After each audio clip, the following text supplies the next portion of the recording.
Hello and welcome along to another episode of our Stadium Review series, Review the 92. Tom's joining me as always, and we are probably talking about one of, if not our favourite today, as we move up north again to the Stadium of Light, the home of Sunderland. A fairly modern stadium, but I think the day and the experience will more than make up for that. So if you are looking forward to this episode, please do put a thumbs up on it. Subscribe down below for a weekly episode from this series, as well as daily FM videos, as we rank the Stadium of Light on the usual key areas and talk about our experience there in 2019, which was a pretty bizarre game in itself. We'll get to that in a moment. But first, the stats. The Stadium of Light, I think possibly the most modern stadium we've had in the series so far. Built and opened in 1997. Construction cost, we've got a new one in today, £24 million. Seems to have been a bit of inflation since then, based on the Emirates a decade later. And the capacity is 49,000 for both football and for music concerts, which it has hosted regularly over the years. And this also comes into our record attendance conversation, which is a bit of a bizarre one. So we're going to go and get to that now. The record attendance for a football match was in 2002 against Liverpool, 48,353. But the top two attendances at the ground are both for concerts. So in second place is Oasis, and top of the pile is Rihanna. Rihanna got 54,529 in 2013 and takes the flag at the Stadium of Light. That is not what you expected to hear first today. Under my umbrella, Ella. That would have been even a bit later than that, I think, wouldn't it? But either way, we're talking about Sunderland versus Luton Town, a game in January 2019, which I guess carries on the story of Sheffield Wednesday a couple of weeks back, because we talked about that game, the bizarre ending, the bizarre behaviour of Nathan Jones after. And between then and this Sunderland game, the space of just 7 days, he left the club, and Mick Harford, the childhood Sunderland fan, the Luton hero, was in charge for his first game, and I'm pretty sure it probably would have been one of the most bizarre and special ones of his life, despite a very established football career. So talk to me about your initial experiences of the day and the sort of buzz that went around it. Yeah, you set it up nice. I think it was a weird occasion because we'd had the big away game in the FA Cup the week before, where a lot of Luton fans had come, and at that point, like, Nathan Jones could do no wrong. He was taking Luton up. Yeah. It looked like 2 seasons in a row, top of the league, playing really nice football under him. He had a great relationship with the fans. And it came out of nowhere, didn't he? Yeah. 1 week, literally one Saturday, the sun shines out of his arse. He's the best thing that's ever happened to the club. Yeah. And by the next weekend, people are singing Judas about his mother. And it's like, it had the potential to really derail the whole season, didn't it? It's like Luton were flying, but you don't know how much of that was because of what Nathan Jones had built and his relationship with the players and fans. It sounds a bit like overly romantic, but maybe no other person but Mick Harford could have steered the ship in the direction he took it and galvanised the club and kept it going after that. And just the fact that we were playing at Sunderland, where his old team where he's from, and just set it up so well, and to nick a point against the biggest team in the league after going 1-0 down. Did we go 1-0 down? Yeah, and then we got a penalty, right? Yeah. We dominated the stats in the game, actually. I don't know if you remember, they had John McLaughlin in goal, who's gone to Rangers this summer, but he made 2 of the best saves I've ever seen in the flesh. I remember one from Shinnie, left foot in the top corner. It was a ridiculous save. But he kept them in it first half, and then second half, Danny Hilton, being Danny Hilton, got himself sent off, and despite that, we held on for a 1-1 draw towards the end, and then Sunderland got their own man sent off in stoppage time for a stamp. But it was a very strange game. It was a very bizarre one. But it felt like a good point. Like, after a bit of turmoil, a lot of upheaval at the club in the week, going away, like biggest ground in the Division One, another club that is desperate to go up as well. Get out. They don't want to be in League One. They feel they're too big for the division. So to go and get to nick a point, you'll take a point away at a rival, won't you, every time? And it just felt like a solid result, a good day out, and you thought perhaps the players are going to keep fighting for this, and they're going to work for Mick Harford. It's not all over just because Nathan Jones has left the club, kind of thing. Yeah, I think that's the main thing. Is obviously even after the 4,000 that went to Sheffield Wednesday the week before, they sold out the 3,000 for Sunderland away as well. I think most of those tickets had obviously been bought while we were flying before Nathan Jones left the club. I think it would be fair to say on the day of the game, the main feeling probably from me and most Luton fans was fear of this is probably going to go wrong now. I'm pretty sure I said to you on the day, I'm pretty worried about this now. I think we're going to lose. Well, you're always pessimistic. There's no change there, are you? But I think, as you say, the result itself, I think for probably Mick Harford, I know you say about him steering the ship. I think, as weird as it sounds, Sunderland away was probably the ideal first game. I don't think there could have been a better game for him to have that. So, and you've got to be fair to the players. The performance, you wouldn't have been able to tell the difference. You wouldn't have been able to tell what had happened for that week. And actually, I would argue that game probably brought the club together. And then by the end of it, I was more confident of promotion than I was prior to Nathan Jones leaving. And I think that would be fair from the reaction throughout the day from the Luton fans. It was seamless, wasn't it? They just carried on. It was like a juggernaut, and they were just like the way they played all season. They just carried on and saw it through. I don't think we didn't lose until Charlton in April, did we? No, went 28 or 29 unbeaten. So there you go. They just maintained the form, which is credit to the players. Basically wiped the floor with almost every team in the league. And obviously, as we said before, Nathan Jones has returned. He's kept the club in the Championship. So, dare I say, not quite all is forgiven, maybe, but I think the vast majority of Luton fans can turn a blind eye to what happened, sweep it under the carpet. All is well, and Sunderland away was a positive day for Luton Town. Yeah, and I think we'll go on to atmosphere now, but very quickly, I think it was probably in the 5 years we've been back in the Football League, probably the biggest ground we'd gone to. I know there've been some other great ones, but probably the biggest, certainly in a league game, the biggest ground we'd gone to. It was a very... Still would be, wouldn't it? But there's none in the Championship bigger than that. No, probably not. Ellen Road's just under 40, I think. So that's still... I think it should be, in terms of stature, it's a top half Premier League ground, isn't it? Oh, God, yeah. I mean, the only ground we'd been to bigger in the time was Newcastle, just on capacity, but that was an FA Cup. Local rivals, so. Yeah. But I guess it's going to fit a similar pattern, this ground, which is the North East is probably turning into our favourite place to watch football, because the day itself at Sunderland was brilliant. I think we'll get onto the fans, which is probably one of the most memorable bits.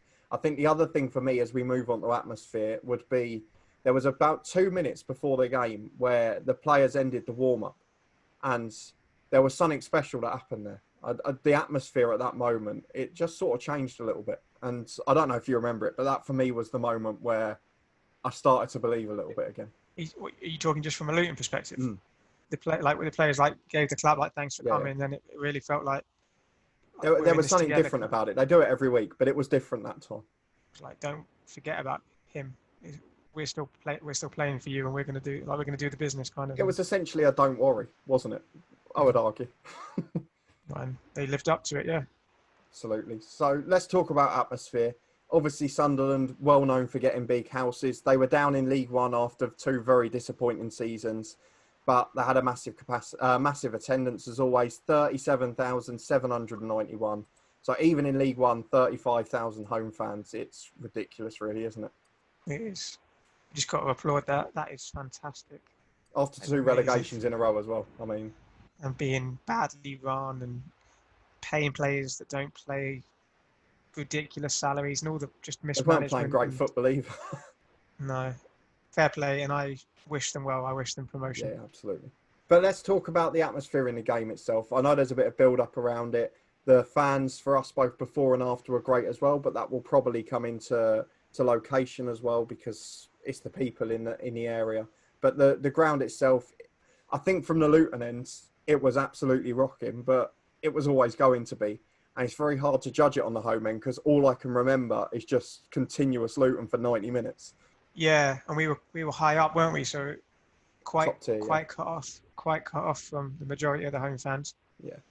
We said about the circumstances, Luton fans were in quite a defiant mood, a lot of anger towards Jones, but also changed quite quickly. But Harford, is probably the biggest Luton legend going, so a lot of love for him and the players, and to get a good result, like we said, the atmosphere, top atmosphere. I'm going to give it a 9. I'm going to go very high with this. Yeah, I'm going to completely agree with you, and I know that I'm probably breaking my own trend of judging it just on the home fans, but it's so hard to get that out of my memory. From being in an away end, I guess it probably is the only game I would say that's top Norwich in terms of euphoria or atmosphere in the away end. I would probably say it's my best away day experience from just an atmosphere point of view. I judge a good atmosphere by how little time you spend in your seat, because everyone's standing, and I can't recall ever being actually in my seat. I think only half time I sat down.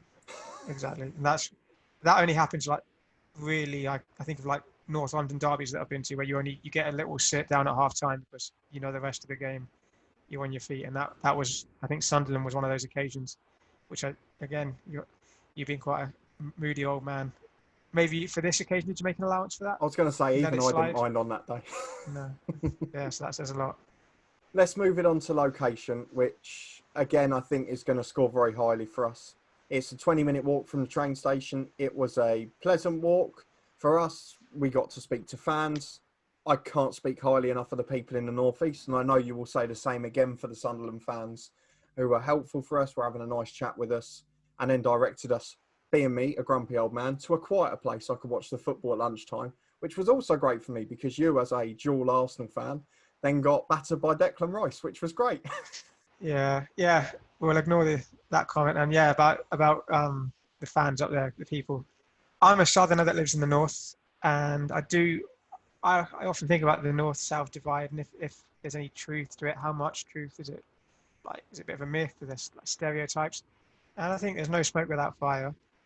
They are friendly people, but I think the people in the northeast take that to another level.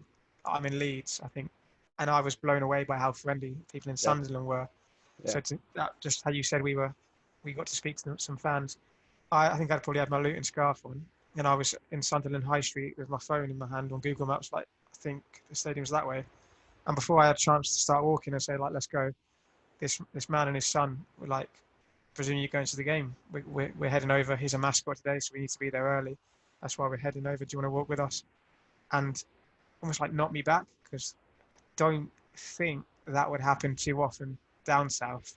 I probably would never do that, if I'm being honest. No. I don't know about yourself. No. But I just thought so kind, and we had a proper chat, and they loved their football. Yeah, I see he showed us to this hotel next to the ground that was offering beer. You could buy a pint and watch the lunchtime game. Yeah. And then we got chatting to people in there as well, didn't we? They were talking about, we hear Mick Harford, local boy, we love him up here. He's your new manager, and they just were showing interest in they just wanted to chat, and it was genuine. And I can't speak highly enough of the people up there. I mean, the one, I know they're the two that stand out for you. The one that stands out for me was on the Metro after the game, because there was just loads of fans. There was families, there were old blokes, there were us and other youngsters, and we were basically, because you're living in the north, we were two Luton fans on a train full of northerners, and we were just having a lovely chat about the game. There was no malice, there was no worry about what's your opinion, what's mine, what do you think. It was just a general football chat, and I couldn't speak highly enough of that, and I don't think we've probably experienced that in almost any other place we've been to watch football. No, that slipped my mind, and that's a really good point. There's two things I want to say. I think one guy I couldn't even understand. His accent was that strong. I don't know if you remember. Yeah. But yeah, on that you make a really good point. Yeah, because we were heading back to Leeds, so we left a lot of the Luton fans, and we'd be I guess the only two Luton fans on that train. Yeah. And I bet there are many clubs in the country where if you're two away fans travelling with the train full of home support, you'd be hiding your scarf. You'd get some stick.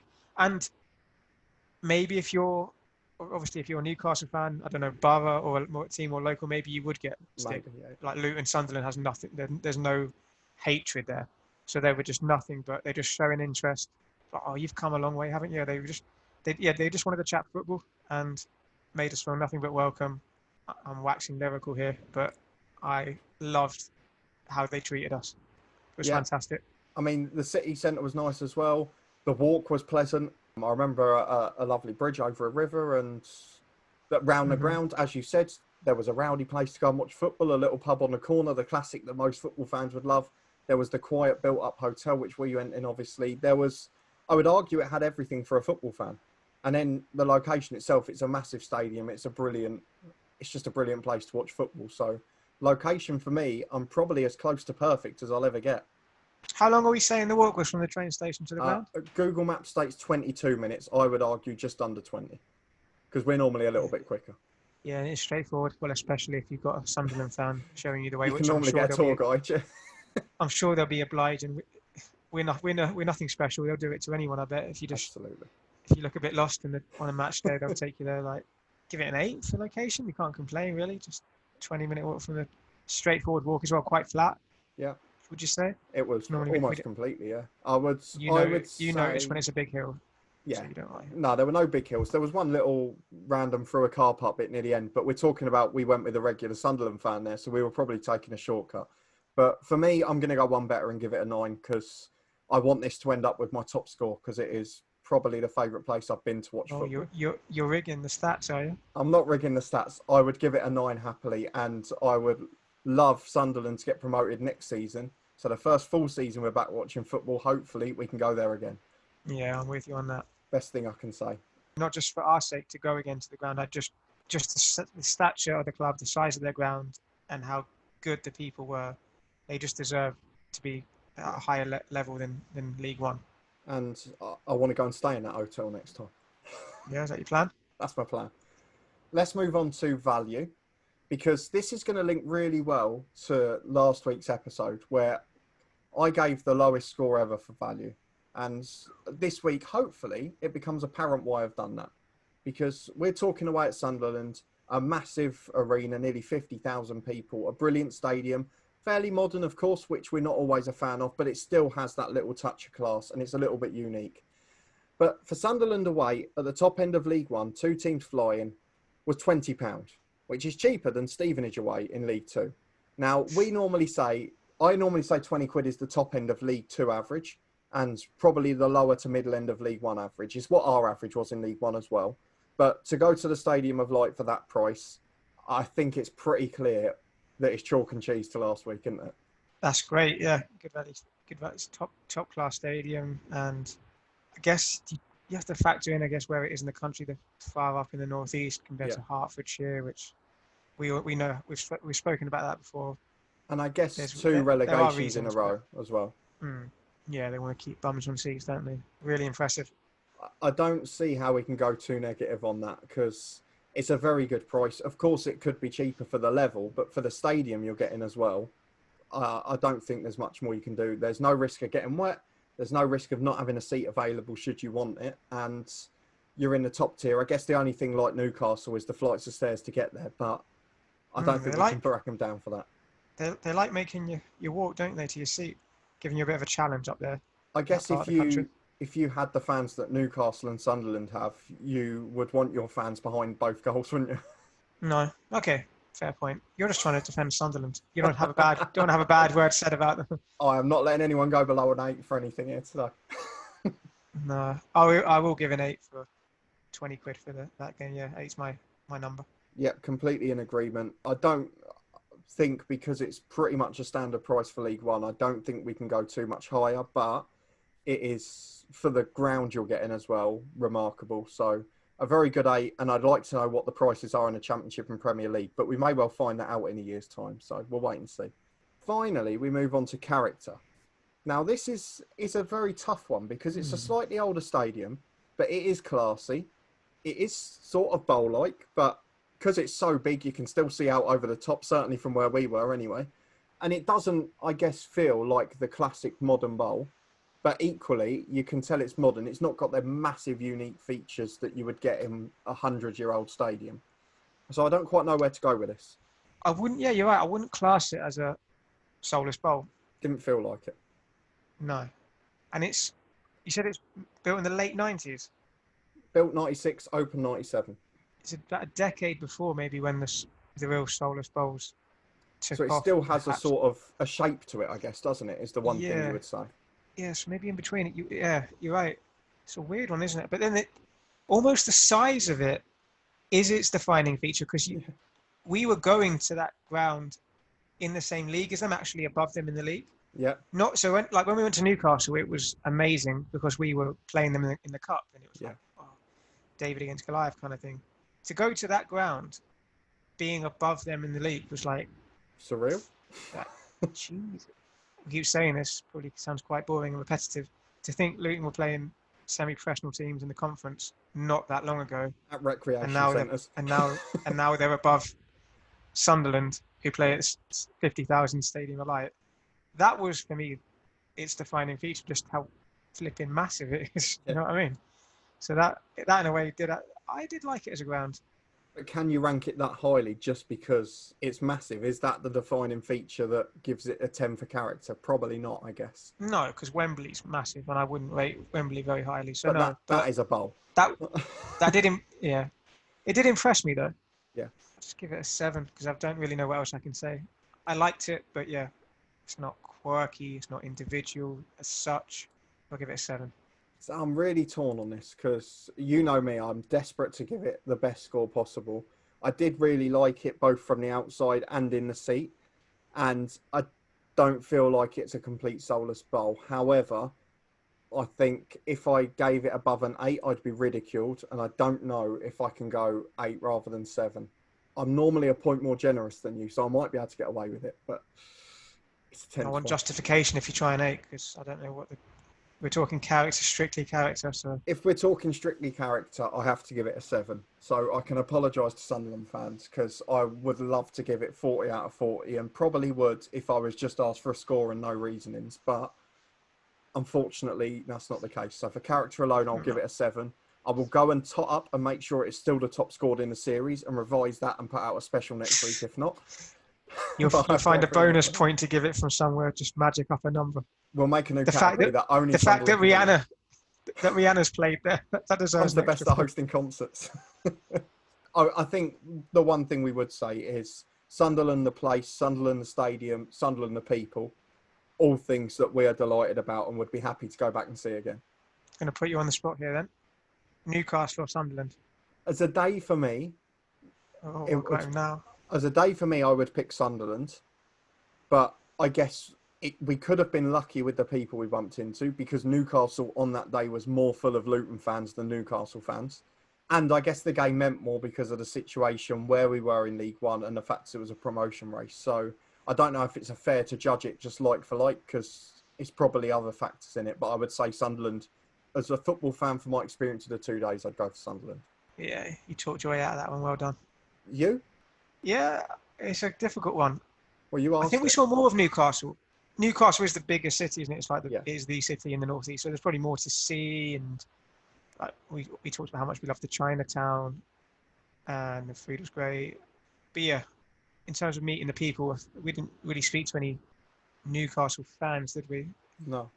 Whereas we did have conversations with Sunderland fans. So yeah, I think you're right in terms of purely football, Sunderland, but as a city, as a place to go, I guess Newcastle would edge it. I think that's very all fair the time in the world for both. Absolutely. Yeah. The North East is the best place to go, and we look forward to Middlesbrough. So fingers crossed you will agree with us. Let us know what your away experience was at Sunderland. Was it similar to ours? Was it different? Did you have any poor days out for any reason? I'd be interested to know because based on our experience, I don't know how you could have a particularly bad one. But if you did enjoy the episode, please chuck a thumbs up on it. Subscribe down below for weekly episodes. Thank you again to Tom, my co-host, for joining me. Cheers. And hopefully we'll see you next time.